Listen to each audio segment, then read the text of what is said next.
मेरी 4 बीवियाँ बाँझ थी और मैं बहुत ही अमीर तरीन मर्द था। मेरी उम्र 40 साल हो गई थी और मुझे औलाद की शदीद ख्वाहिश थी। एक दिन मेरा दोस्त मुझे कोठे पर ले गया और कहा कि यहाँ एक लड़की पैसे लेकर बच्चा पैदा कर देती है। मैं राजी हो गया। जब मैं इस लड़की के पास गया तो मेरे सर पर आसमान गिर पड़ा, क्योंकि मैं बहुत अमीर था और 4 शादियां कर ली, लेकिन औलाद ना हुई। फिर एक दोस्त ने कहा कि तवाइफ पैसे लेकर बच्चा पैदा करके देती है। मैंने इस औरत को घर बुलाकर इसका निकाब उतारा तो मेरे औसान खता हो गए, क्योंकि मैं अपने दोस्त के साथ जिस जगह आया था वहाँ की रातें जागती थी और दिन सोते थे। हर तरफ गानों की आवाज और ढोलक की ताप के साथ घुंघरू की आवाजें भी आ रही थी। मैं अपने दोस्त के हमरा तेजी से कदम उठाता हुआ जा रहा था। इस वक्त मेरा दिल बहुत तेजी से धड़क रहा था। मैं अमीर शख्स था, मेरे पास दौलत की कोई कमी नहीं थी, लेकिन ये भी सच था कि मैं अयाश प्रस्त हरगिज नहीं था। बाजार हुस्न से मुझे कोई गर्ज ना था, बल्कि मैं तो गर्दन नीचे करके चल रहा था, कहीं मुझे कोई पहचान ना ले, क्योंकि मेरा शुमार इस्लामाबाद के बड़े बड़े बिजनेसमैन में से होता था। मुझे तो अपनी इज्जत के लाले पड़े हुए थे। ये मेरी बहुत बड़ी मजबूरी थी जो कि मुझे यहाँ ले आई। काफी पुरानी इमारतें थी, छोटी छोटी गलियां थी। हर 2 मंजिल इमारत से नाच गाने की आवाजें गूंज रही थी। इमारतों के बाहर मुंह में पान दुबाए इस कोठे की दलाइल खड़े ग्राहकों को अपने कोठे में जाने का कह रही थी। साथ ही बेपाक से जुमले बोल रही थी, साहिब हमारे कोठे को इज्जत बख्श के तो देखो, आपकी तबीयत हशाश बशाश हो जाएगी। ये सब बातें सुनकर खौफत और शर्म से मेरा चेहरा सुर्ख हो गया था। मैंने कभी ऐसी गुफ्तगू नहीं सुनी थी। लगता था जैसे कोई कारोबारी कपड़े का बाजार हो और दुकानदार अपनी चीजों की तारीफ करके इसे बेच रहा हो। क्या औरत इतनी सस्ती है और मामूली सी चीज थी। बहरहाल मैं दिल ही दिल में दोस्त की बात मानकर बहुत पछताता आ रहा था। मुझे यहाँ आना ही नहीं चाहिए था। ये बहुत बड़ी गलती थी। मेरा जी चाह रहा था कि मैं यहाँ से वापस चला जाऊं। कि जब एक कोठे के पास जाकर मेरे दोस्त नुमान के कदम रुके थे। इससे पहले कि मैं इनकार करता, नुमान ने मेरा हाथ पकड़ा और इस इमारत की सीढ़ियां चढ़ने लगा। सीढ़ियां सीमेंट की बनी हुई थी। सीढ़ियों की दीवारों पर पान के दाग लगे हुए थे। अजीब सी बदबू फैली हुई थी। हम लोग ऊपर गए तो सहन में सफेद चांदी बिछी हुई थी और शराब और गुलाब के फूलों का मिलकर एक अजीब सी बू का एहसास मुझे हुआ था। सामने सफेद चांदनी पर सुर्ख रंग के तकिए पर टेक लगाए शाकीन इस लड़की का रक्स देख रहे थे। वो लड़की पाँव में घुंघरू पहने गीत और कानों के धुनों पर रक्स कर रही थी। सामने कोने पर हारमोनियम और ढोलक वाले बैठे थे जो अलग से ही अपना एक राग बजा रहे थे। सामने तख्त पर एक अधीर उम्र खातून मुंह में पान लिए इस लड़की के रक्स को देखते हुए पांव फैला रही थी। मुझे वहां का माहौल देखकर वहशत सी हुई। मैंने नुमान से कहा कि चलो यहाँ से, मुझे यहाँ कोई बात नहीं करनी। तो वो कहने लगा, अरे मर्द बनो, क्यों इतना घबरा रहे हो। इसे कहकर वो मुझे इस तख्त पर बैठी औरत के पास ले गया। वो शायद नुमान को जानती थी। मुझे इसके साथ देखकर सर से पांव तक नुमान से आंखों के इशारे से पूछने लगी, ये कौन है। नुमान ने कहा, मेरा दोस्त है, इसे हुस्ना से मिलवाओ, औलाद चाहिए इसे। इसने इधर मेरे आने की फौरन असल वजह बता दी। इस औरत ने पहले गुलदान में पान की पीप फेंकी, फिर मुझे देखने लगी, कहने लगी, बैठो मियाँ, यूं खड़े खड़े तो बात नहीं होगी ना तुमसे। मैं वहाँ रुकना ही नहीं चाहता था, बस मेरी मजबूरी और बेबसी मुझे यहाँ ले आई थी। मैं तख्त के कोने पे जाकर बैठ गया। वो कहने लगी, देखो साहिब, मैं पैसों में कमी नहीं करती। पूरे साल लड़की मेरे काम की नहीं रहती। तेरे बच्चे को अपने वजूद में पालेगी तो जाहिर है कमा कर तो नहीं देगी ना, इसलिए 10 लाख लूंगी। आधी रकम पहले देनी पड़ेगी। मेरा दिल अब भी अंदर से बेचैन था। मैंने एक नजर नुमान को देखा तो मुझे इत्मीनान दिलाने लगा। मैंने कहा कि मैं लड़की को यहाँ नहीं रखूंगा। वो कहने लगी कि 15 लाख। मैंने जेब से अपनी चेक बुक निकाली और 15 लाख का चेक इसे दे दिया। मेरे लिए पैसों का कोई मसला नहीं था। इस औरत की आंखें फटी की फटी ही रह गई जब मैंने इसे 15 लाख का चेक दिया। फिर वो मुझे देखकर मुस्कुराने लगी। फिर इसने एक लड़की को पुकारा,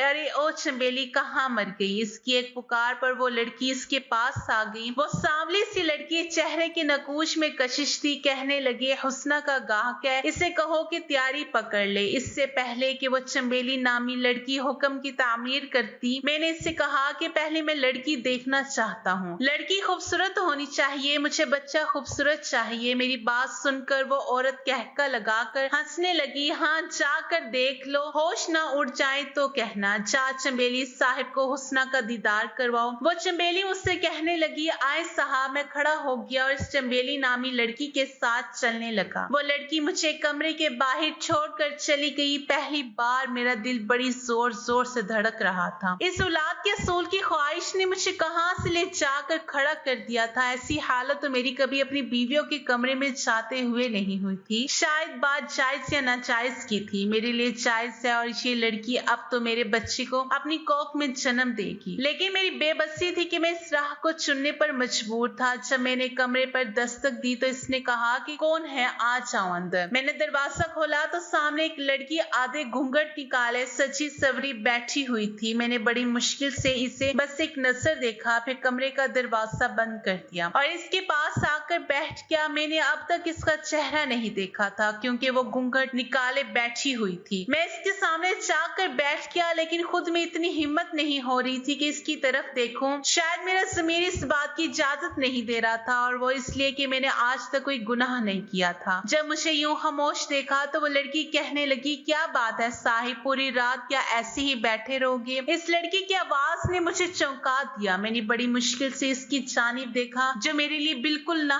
महरम थी। देखे, मैं इसकी कीमत दे चुका था। मैंने बामुश्किल ही अपने हाथों से इसका घूंघट उठाया और जैसे ही इसके चेहरे की तरफ देखा तो मेरे होश उड़ गए थे। वो तो मैं एक दौलतमंद अमीर कबीर शख्स था, बाप दादा की करोड़ों की जायदाद का अकलौता वारिस। मेरी बदकिस्मती ये थी कि मैं बे औलाद था। मैं खानदानी रईस था। मेरी पहली शादी मेरे वालिदैन की पसंद से हुई थी। मेरी बीवी मेरी फुफोजात थी। उम्र में मुझसे 7 साल बड़ी थी, लेकिन इखलाक की बहुत अच्छी थी। मेरी शादी को 10 साल हो गए, लेकिन औलाद ना हुई। दुनिया जहां से मैंने आमना की इलाज करवाया, मगर वो मुझे औलाद ना दे सकी। मैंने अपने भी सारे टेस्ट करवाए, कहीं मुझ में कोई कमी ना हो, लेकिन मेरी बीवी बांझ थी। 10 साल का अरसा गुजरने के बाद मैंने आमना से कहा कि मुझे दूसरी शादी करनी है क्योंकि मुझे औलाद चाहिए। मेरी बात सुनकर चंद दिन तो बहुत रही, फिर इसने मुझे दूसरी शादी की इजाजत दे दी। लेकिन फिर तो जैसे वक्त ऐसे ही गुजरने लगा जैसे 5-5 साल में मैंने अपनी 4 बीवियों के साथ गुजारा, लेकिन मुझे औलाद ना हुई। 25 साल मेरी शादीशुदा जिंदगी के गुजारे थे। मेरी उम्र अब 40 साल की हो गई थी। मैं अपनी बीवियों का इलाज करवा करवा के थक चुका था। न जाने मसला क्या था। हर बार मेरी रिपोर्ट ठीक आती, बस बीवियां ये सलाहियत नहीं रखती थी। कभी कभी मेरी अकल इस बात को तस्लीम ही नहीं कर पाती थी। मसला एक बीवी में होता है तो समझ में आती, चारों बीवियों में एक ही मसला था। बहरहाल मैं 5वीं शादी नहीं कर सकता था, इसलिए मुझे अपनी एक बीवी को छोड़ना था। लेकिन मेरी सारी बीवियां ही नेक और बहुत अच्छे अखलाक की मालिक थी। मैं कैसे इनमें से किसी एक के साथ ज्यादती करता, लेकिन उम्र के जिस हिस्से में मैं पहुंच चुका था, आगे बुढ़ापा ही बुढ़ापा था। इसलिए अब तो मुझे औलाद जल्द अज जल्द चाहिए। मैंने इसी सिलसिले में जब नुमान से बात की तो इसने मुझे ये रास्ता बता दिया जो सरासर गुनाह का था। पहले तो मैंने फौरन से इनकार कर दिया। मैंने कहा कि मैं खानदानी शरीफ इंसान हूँ, एक तवाइफ से क्यों औलाद पैदा करूंगा। वो कहने लगा कि फिर एक बीवी को तलाक दे दो, तुम्हारी पहली बीवी भी अब बीमार रहने लगी है। नुमान की बात सुनकर मैंने कहा कि इस वक्त ही तो इससे मेरी सबसे ज्यादा जरूरत है, मैं इसे क्यों छोड़ दूं। वो मुझसे कहने लगा कि फिर अपनी उम्र देख लो, बुढ़ापे में तुम कदम रख चुके हो। बस वक्त गुजरने के साथ साथ औलाद होने के चांसेस भी कम हो जाएंगे। बात तो नुमान की ठीक थी, मुझे औलाद चाहिए थी। नुमान कहने लगा कि जो मैं बता रहा हूँ इससे तुझे बच्चा भी हो जाएगा और तुम्हें 5वीं शादी भी नहीं करनी पड़ेगी। फिर तुम दुनिया को कह देना कि 4 बीवियों में से किसी एक से बच्चा हुआ है, किसी को कुछ भी खबर नहीं होगी। मैं काफी दिन तक इसी बात पर सोचता रहा। औलाद का असूल इस वक्त मेरे लिए बहुत जरूरी था, वरना मेरा नाम लेने वाला भी कोई ना होता। पहले तो मेरा जी चाहा कि मैं अपनी बीवियों से मशवरा करता हूँ, लेकिन जाहिर है मुझे कभी भी ऐसा मशवरा नहीं देगी। मैं बेहद परेशान था। इन्हीं दिनों में अपनी औलाद के असूल के लिए भी परेशान था, और दूसरी तरफ मेरी पहली बीवी पहले से भी ज्यादा बीमार रहने लगी थी। मैंने अपनी बाकी बीवियों से इजाजत ली और ज्यादा वक्त पहली बीवी को ही देने लगा। खुद से 3 सौतने भी इसने बर्दाश्त की थी, लेकिन मेरी बीवी में ये बात थी कि लड़ाई झगड़ा बिल्कुल नहीं था।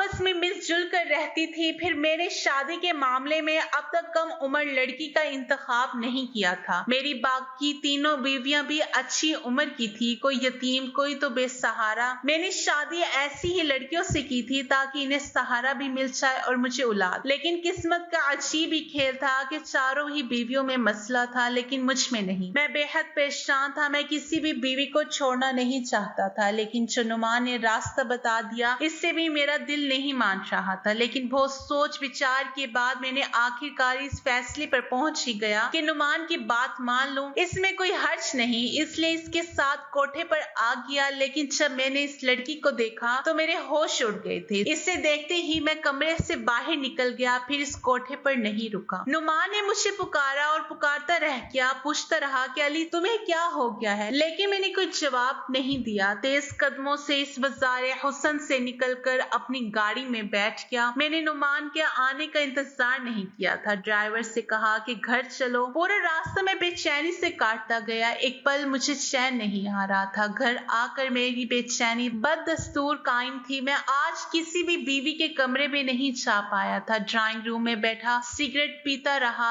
आधी रात गुजर गई और मेरे दिमाग की उलझन बढ़ने लगी थी। जब मेरी पहली बीवी ड्राइंग रूम में आ गई, मुझे कहने लगी, अली क्या बात है, सोए नहीं आप? मैंने एक नजर इसकी तरफ देखा, फिर नफी में सर हिला दिया। वो मेरे पास बैठ के कहने लगी, आज क्या परेशानी है आपको? मैंने एक नजर इस पर डाली जिसका मेरे पीछे 25 साल का साथ था। वो बीमार रहने लगी थी। मैंने इसका हाथ थामा और कहा, तुम्हारी तबीयत कैसी है? कहने लगी, मुझे अपने बचने की उम्मीद नहीं है। मेरे पेट में बनी हुई सोलियां फटकर कैंसर की शक्ल इख्तियार कर गई है। आप भी जानते हैं, मैं जानता था ये चंद महीनों की मेहमान है, इसलिए अब सारा वक्त इसी के पास गुजारता। मेरे कंधे पर इसने सर रख दिया तो मैंने भी इसे अपने हिसार में ले लिया। मैंने कहा, मैं सोच रहा हूँ कि तुम्हें लंदन ले जाऊं, वहां तुम्हारा इलाज करवाऊं। मेरी बात पर कहने लगी कि कोई फर्क नहीं पड़ेगा, वक्त गुजर चुका है। मेरी इलाज का बसा मेरी ख्वाहिश पूरी कर दें, मुझे तलाक देकर शादी कर लें। इसकी बात पर मैंने इसकी तरफ देखा तो वो कहने लगी, मैं इसी घर में एक कमरे में रह लूंगी, लेकिन मैं मरने से पहले आपका बच्चा देखना चाहती हूँ। इसकी बात सुनकर मेरी आंखों के सामने हुस्ना का चेहरा घूमने लगा। मैंने इससे कहा कि मैं तुम्हें इतना बड़ा गम नहीं दे सकता, पहले ही तुम पर सोतने ला चुका हूँ। शायद इस बीमारी से तुम 2-4 हो गई। वो कहने लगी, ऐसा नहीं है, मैं तो ये समझती थी कि आप साहिबे औलाद हो जाएं, मगर ये नहीं पता था कि मेरा साया आपकी बाकी बीवियों को भी ऐसा ही कर देगा। ये कहकर वो रोने लगी। मैंने कहा, ऐसा कुछ नहीं है, मत ऐसा सोचो, औलाद शायद मेरे नसीब में ही नहीं थी। मेरी बात सुनकर वो कहने लगी, आपने शादी हमेशा बेसहारा लड़कियों से ही की ताकि आपकी कोई नेकी अल्लाह को पसंद आ जाए, तो फिर रात को इस तवाइफ खाने से क्यों भागकर वापस आ गए? इसके मुंह से ये सुनकर मुझे हैरत का झटका लगा। मैंने कहा, तुम्हें किसने बताई मेरी बात? इसने गहरी सांस ली और कहने लगी, वो छोड़ दे, मेरी बात का जवाब दे। मैंने कहा, मेरा दिल नहीं माना, क्योंकि वो तवाइफ है, फिर बहुत कम उम्र है, बस 18 साल की लड़की है। इसे देखकर तो मुझे इस पर तरस आ सकता है। पता नहीं इस कम उम्र में इस बेचारी से ये घटिया काम क्यों लिया जा रहा है। मैं इसलिए वहां से वापस आ गया था। वो लड़की 18 साल से बड़ी ना थी, बेशक बेहद हसीन थी, मगर कम उम्र थी। अगर मेरी शादी के बाद मेरी बेटी हो जाती तो शायद इस लड़की से भी ज्यादा प्यारी होती। मेरी बीवी कहने लगी कि इसी से निकाह कर ले अली। इसकी बात पर मैंने कहा, होश में तो हो तुम? एक तवाइफ कब किसी से शादी करती है? फिर इसकी मालकर मुझे ये कदम क्यों उठाने देगी? फिर वो बहुत छोटी है, इसके पास जाते हुए मुझे शर्म आई थी। मेरी बीवी कहने लगी कि हो सकता है आप इसे इस कोठे से आजाद करवाने में कामयाब हो जाएं तो अल्लाह आपको साहिबे औलाद कर दे। अपनी बीवी की बात सुनकर मैं चुप सा हो गया था। कुछ दिन इसी बारे में सोचता रहा, फिर ये सोचकर मैं इससे निकाह कर लेता। क्या पता अल्लाह को मेरी यही बात पसंद आ जाए और मुझे औलाद हो जाए, हुस्ना भी इस कोठे से बच जाए। मैं अगले ही रोज कोठे पर पहुंच गया। मेरी नियत इस लड़की को इस माहौल से निकालने की थी। मैंने 1 करोड़ का चेक इस औरत के हाथ में रख दिया। वो कभी मुझे देख रही थी तो कभी इस चेक को। फिर कहने लगी, इतनी बड़ी रकम क्यों? मैंने कहा कि मुझे हुस्ना से निकाह करना है और इसके बाद इसका इस कोठे पर कोई ताल्लुक नहीं। वो लालची औरत थी, इसलिए फौरन मान गई। मैंने पहली बीवी को इसकी ख्वाहिश के मुताबिक तलाक दे दी। वो मेरे ही घर में कोने में एक कमरे में रहती थी। मैं इसके सामने तो नहीं जाता था, लेकिन इसकी हर चीज का ख्याल रखने की कोशिश पूरी करता था। मैंने चंद लोगों की मौजूदगी में हुस्ना से निकाह कर लिया और इसे अपने साथ अपने घर ले आया। वो फटी फटी आंखों से मेरा महल नुमा घर देख रही थी। अली साहिब, ये सब तुम्हारा है?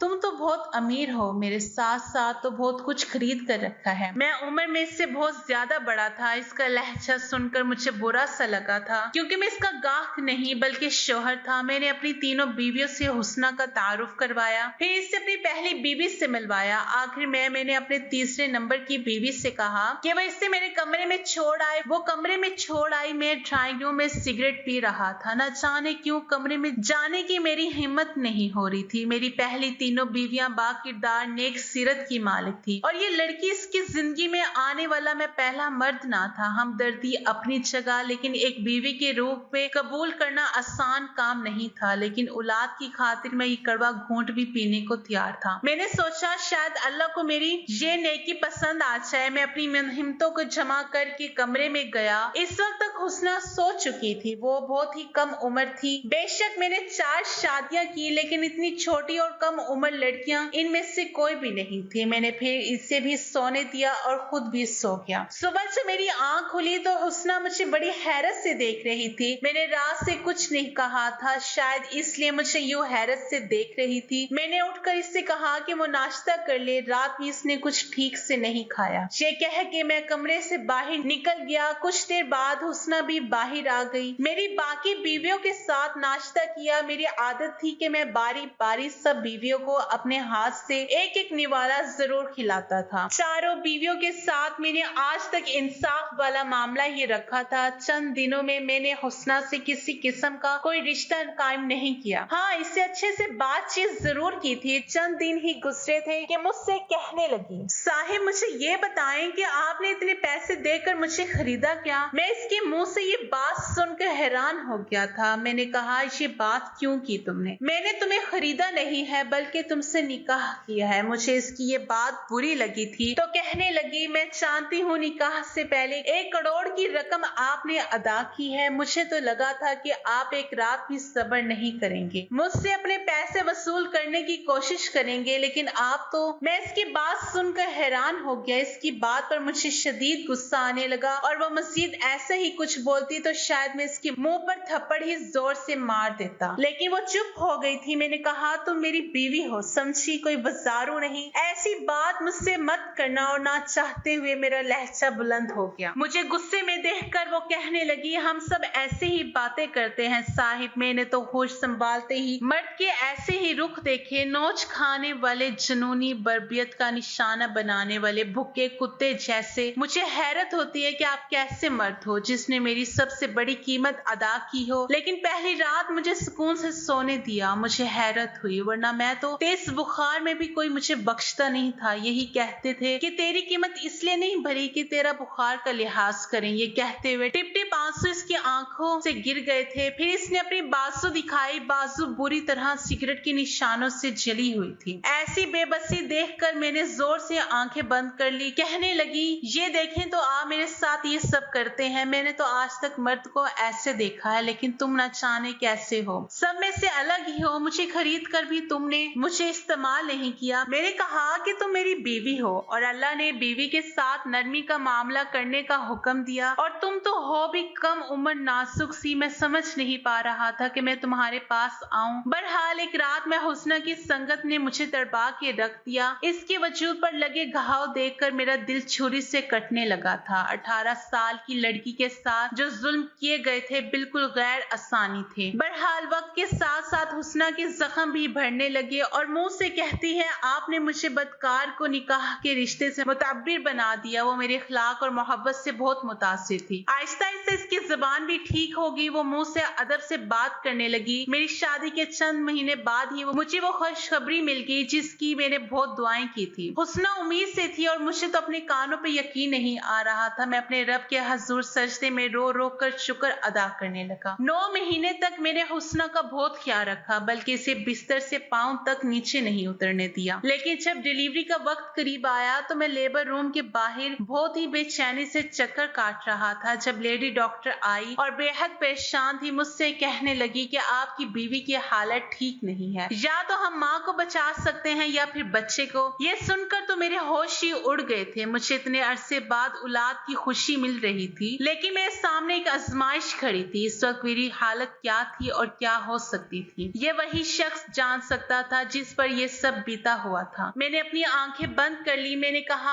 आप माँ को बचा लें, बच्चे का अल्लाह मालिक है। वो लेडी डॉक्टर अंदर चली गई और मेरी आंखों से आंसू बहने लगे थे। बेशक मेरी पहले से 3 बीवियां और भी थी, लेकिन मैं अपनी ख्वाहिश की खातिर किसी की जान लेने का सोच भी नहीं सकता था। मेरे आंसू मेरे बस में नहीं थे, इसलिए बहने लगे। कुछ ही देर बाद लेडी डॉक्टर बाहर आई। मैंने उससे पूछा, मेरी बीवी कैसी है? तो वो कहने लगी कि माँ और बेटा दोनों ही खतरे से बाहर हैं। यह सुनकर तो हैरत का झटका लगा था। मैं बहुत खुश हुआ था। जब नर्स ने मेरे कांपते हाथों में मेरे बेटे को डाला तो इसे सीने से लगाकर मैं फूट फूट कर रोने लगा। मेरे रब ने मुझे मेरे सब्र का बेहतरीन इनाम दिया था। बेशक वो अपने बंदों पर ज्यादा बोझ नहीं डालता जो वो उठा ना सके। तो ये थी आज की हमारी कहानी। वीडियो अगर पसंद आए तो लाइक और शेयर जरूर कीजिएगा और हमारे चैनल को जरूर सब्सक्राइब कीजिएगा ताकि हर आने वाली वीडियो को नोटिफिकेशन बर वक्त आपको मिल सके। शुक्रिया। अल्लाह हाफिज।